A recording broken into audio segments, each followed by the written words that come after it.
Renungan Pagi bersama Allah di Waktu Fajar oleh Ellen G. White, 19 Januari 2022. Mari kita berdoa. Bapa kami yang di sorga, Allah pencipta langit dan bumi, laut dan segala isinya, Allah yang maha besar, maha kuasa, sumber segalanya, yang kami sembah selalu melalui anak-Mu yang tunggal, Yesus Kristus. Terpujilah Yesus, anak Allah yang maha tinggi, yang adalah satu-satunya jalan dan kebenaran dan hidup bagi kami. Pada pagi hari ini kami bersyukur boleh bangun dan berbakti, dan sebagaimana membaca dan mendengarkan nasihat firman-Mu, kiranya ini menjadi sukacita bagi kami untuk mengecap dan melihat bahwa Tuhan itu baik. Beserta kami sepanjang perbaktian ini, kehendak-Mu yang jadi, ampun kami akan dosa dan salah, karena kami berdoa hanya dalam nama anak Allah yang tunggal, Yesus Kristus, yang adalah Tuhan dan Juru Selamat kami. Amin. Renungan hari ini akan dibacakan oleh Saudara Ferdinand Wentuk. Kepada Saudara Ferdinand, kami persilahkan. Terima kasih. Shalom, selamat pagi, saudaraku dalam Tuhan kita Yesus Kristus. Renungan pagi kita ini, hari ini Rabu 19 Januari 2022, dengan judul Kecaplah dan Lihatlah. Ayat tema kita diambil dari Mazmur 34 ayat 8 yang berbunyi, Kecaplah dan lihatlah betapa baiknya Tuhan itu. Berbahagialah orang yang berlindung padanya. Melalui iman mereka akan mengenal Tuhan lewat pengalaman hidup. Mereka telah membuktikan sendiri realitas firman-Nya. Kebenaran janji-janjinya, mereka telah mengecap, dan mereka tahu bahwa Tuhan itu baik. Yohanes yang terkasih memiliki pengetahuan yang diperoleh melalui pengalamannya sendiri. Jadi setiap orang mungkin bisa melalui pengalamannya sendiri untuk memastikan bahwa Tuhan itu benar. Dia dapat memberikan kesaksian tentang apa yang dia sendiri telah lihat dan dengar, serta rasakan tentang kuasa Kristus. Dia dapat bersaksi, saya membutuhkan bantuan dan saya menemukannya di dalam Yesus. Setiap keinginan terpenuhi, rasa lapar jiwaku terpuaskan. Bagi saya, Alkitab adalah wahyu Kristus. Saya percaya kepada Yesus karena Dia bagi saya adalah Juru Selamat ilahi. Saya percaya Alkitab karena saya telah menemukannya sebagai suara Tuhan bagi jiwa saya. Merupakan hak istimewa bagi kami untuk mencapai yang lebih tinggi dan lebih tinggi lagi, untuk mengungkapkan karakter Tuhan dengan lebih jelas. Ketika Musa berdoa, aku memohon kepadamu, tunjukkanlah kemuliaan-Mu. Tuhan tidak menegurnya, tetapi Dia mengabulkan doanya. Tuhan menyatakan kepada hamba-Nya, aku akan membuat semua kebaikan-Ku berlalu di hadapan-Mu, dan akan memberitakan nama Yahweh di hadapan-Mu. Dosalah yang menggelapkan pikiran kita dan meredupkan persepsi kita. Saat dosa dibersihkan dari hati kita, maka cahaya pengetahuan akan kemuliaan Allah yang ada pada Yesus Kristus menerangi firman-Nya dan tercermin pada alam. Semakin lama, semakin menyatakan Dia yang penuh belas kasihan dan murah hati, panjang sabar, dan berlimpah dalam kebaikan dan kebenaran. Dalam terang-Nya, kita akan melihat terang sampai pikiran dan hati dan jiwa diubah menjadi serupa dengan gambar kekudusannya. Demikian renungan pagi hari ini saya bawa dalam nama Yesus. Terima kasih, Tuhan memberkati. Terima kasih atas penata layanan Saudara Ferdinand. Tuhan Yesus memberkati. Selamat pagi saudaraku dalam Tuhan. Apakah maknanya kecaplah dan lihatlah? Artinya rasakan dan alami sendiri. Roh Nubuat berkata dalam Testimonies for the Church volume 5 halaman 221 paragraf 2 berbunyi, Pemazmur memberitahu kita bukan mendengar dan mengetahui, membaca dan mengetahui, atau percaya dan mengetahui, tetapi kecaplah dan lihatlah betapa baiknya Tuhan itu. Gantinya mengandalkan perkataan orang lain, rasakan sendiri. Berdasarkan firman Tuhan, Roh Nubuat menasihatkan kepada kita untuk merasakan sendiri betapa baiknya Tuhan itu. Jangan andalkan perkataan orang lain. Jangan hanya dengar, jangan hanya baca, tapi rasakan sendiri. Mengapa jangan andalkan perkataan orang lain? Dalam paragraf selanjutnya, Roh Nubuat menyatakan, Testimonies for the Church volume 5 halaman 221 paragraf 3. Kecaplah dan lihatlah betapa baiknya Tuhan itu.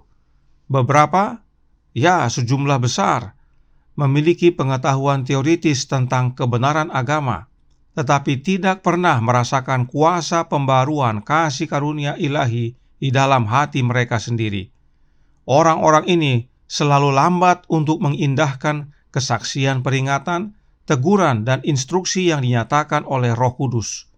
Mereka percaya adanya murka Allah, tetapi tidak berusaha dengan sungguh-sungguh untuk menghindarinya. Mereka percaya adanya sorga, tetapi tidak berkorban untuk mendapatkannya. Roh Nubuat berkata, bukan beberapa, tapi sejumlah besar, artinya banyak. Banyak orang-orang yang tahu tentang teori kebenaran, tapi tidak pernah alami pembaharuan oleh kuasa kasih karunia ilahi dalam hati mereka. Meski mereka sudah diingatkan, ditegur, dan diarahkan oleh Roh Kudus, tetapi mereka lambat untuk menurutinya. Mereka tahu adanya penghakiman dan hukuman dari Allah, tapi tidak sungguh-sungguh untuk menghindarinya. Mereka tahu adanya sorga, tapi tidak mau berkorban agar menerima keselamatan. Orang-orang seperti ini banyak, dan jangan andalkan perkataan mereka. Lebih baik merasakan sendiri dan buktikan. Roh Nubuat tidak berhenti di sini. Dalam paragraf 4 dijelaskan, Testimonies for the Church volume 5 halaman 221 paragraf 4. Mereka mungkin membaca Alkitab, tetapi ancamannya tidak membuat mereka khawatir atau janji-janjinya membuat mereka menang. Mereka menyetujui hal-hal yang baik, namun mereka mengikuti jalan yang telah dilarang Allah untuk mereka tempuh. Mereka mengetahui perlindungan, tetapi tidak memanfaatkannya. Mereka tahu obat untuk dosa, tetapi tidak menggunakannya. Mereka tahu yang benar, tetapi tidak menikmatinya.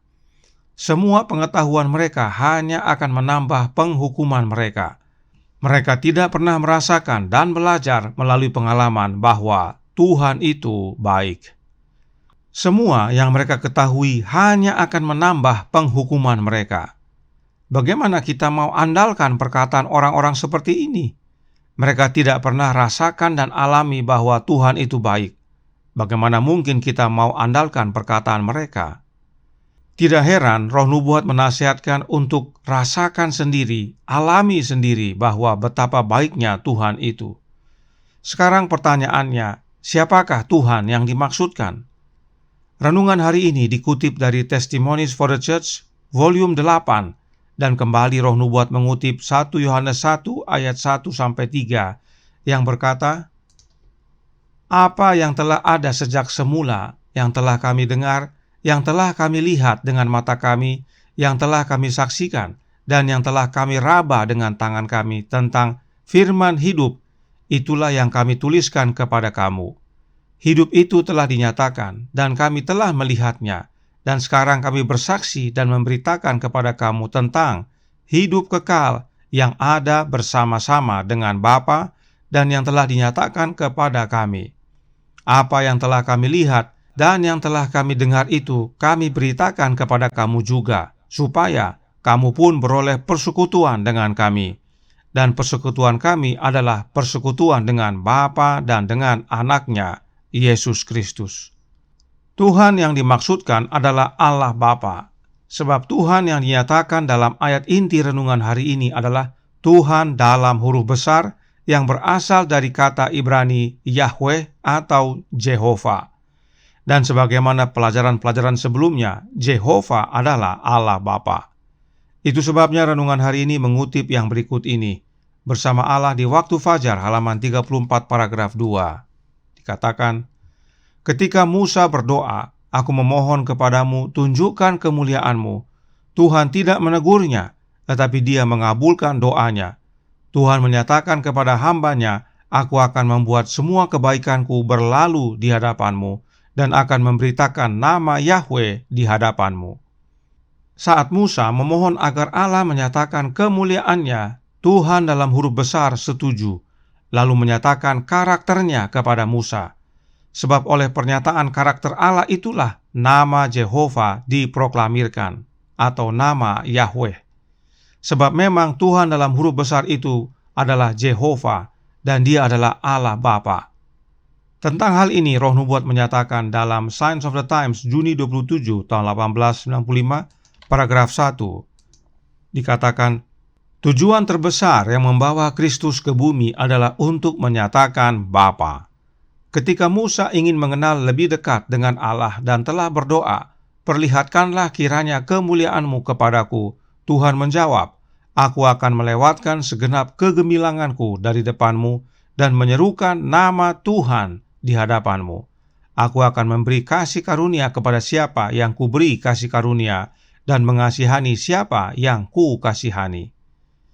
Ini adalah kebenaran penting yang umat Allah harus pahami dan ingat, bahwa saat Musa meminta kepada Allah untuk memperlihatkan kemuliaan-Nya, maka Allah yang dimaksudkan adalah Allah Bapa, dan dia bernama Jehovah.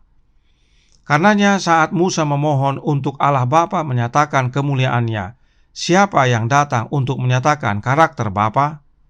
Anak Allah, yaitu Yesus Kristus yang datang. Perhatikan Roh Nubuat menjelaskan dalam God's Amazing Grace halaman 43 paragraf 3, berbunyi, dalam semua wahyu tentang kehadiran ilahi ini, kemuliaan Allah dinyatakan melalui Kristus. Tidak hanya pada kedatangan Juru Selamat, tetapi melalui segala zaman setelah kejatuhan dan janji penebusan, sebab Allah mendamaikan dunia dengan dirinya oleh Kristus. 2 Korintus 5 ayat 19. Jelas saudaraku dalam Tuhan, bahwa melalui anaknya lah Allah Bapa menyatakan karakternya, dan ini bukan hanya nanti setelah Yesus hidup di dunia ini, tetapi sejak kejatuhan Adam ke dalam dosa. Sebab oleh karena dosa kita menjadi terpisah dengan Bapa, yang adalah Allah kita. Namun oleh karena begitu besar kasih Bapa kepada kita, maka dia sediakan jalan kembali, yaitu anaknya. Itu sebabnya Roh Nubuat menyatakan dalam Bible Echo Juli 1 tahun 1892 paragraf 6 yang berbunyi, dan ketika kita telah mencicipi air kehidupan, kita akan dikuasai oleh kasih Kristus untuk berkata kepada orang lain, kecaplah dan lihatlah betapa baiknya Tuhan itu. Kita sudah lihat bahwa Tuhan dalam huruf besar adalah Allah Bapa, yaitu Jehovah, dan sejak kejatuhan Adam ke dalam dosa, Allah Bapa menyatakan tentang kehadirannya dan kemuliaannya hanya melalui anaknya, yaitu Yesus Kristus. Tidak heran melalui Yesuslah kita dapat mengecap dan melihat bahwa Allah Bapa itu baik. Rasakan dan alami sendiri bahwa Jehovah itu baik hanya melalui anaknya, yaitu Yesus Kristus. Bersama Allah di waktu fajar halaman 34 paragraf 2 menutup. Saat dosa dibersihkan dari hati kita, maka cahaya pengetahuan akan kemuliaan Allah yang ada pada Yesus Kristus menerangi firman-Nya dan tercermin pada alam. Semakin lama semakin menyatakan Dia yang penuh belas kasihan dan murah hati, panjang sabar dan berlimpah dalam kebaikan dan kebenaran. Saat hati kita dibersihkan dari dosa, maka pengetahuan dan kemuliaan Allah, yaitu Allah Bapa yang ada pada Anaknya, akan semakin nyata dalam kehidupan kita. Apakah kemuliaan Allah itu? Kemuliaan Allah itu adalah karakternya, sebab memang karakter Allah Bapa dinyatakan di dalam Anaknya, yaitu Yesus Kristus. Karenanya, jangan andalkan perkataan orang lain. Lebih baik rasakan sendiri, alami sendiri bahwa Allah Bapa itu baik adanya, dan itu hanya dapat kita rasakan serta alami hanya melalui dan di dalam Anaknya, yaitu Yesus Kristus.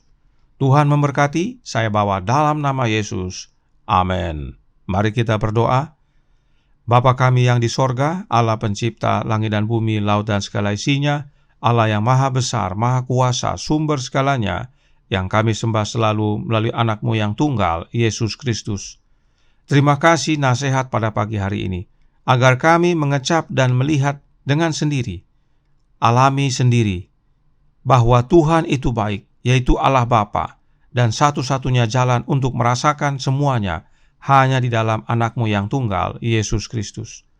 Karenanya tolong kami ya Bapa, curahkan roh Anak-Mu dalam hati ini, kuasai hidup kami ya Yesus, ubahkan hidup kami, agar kami diubahkan dan siap untuk menyambut kedatangan-Mu yang kedua kali.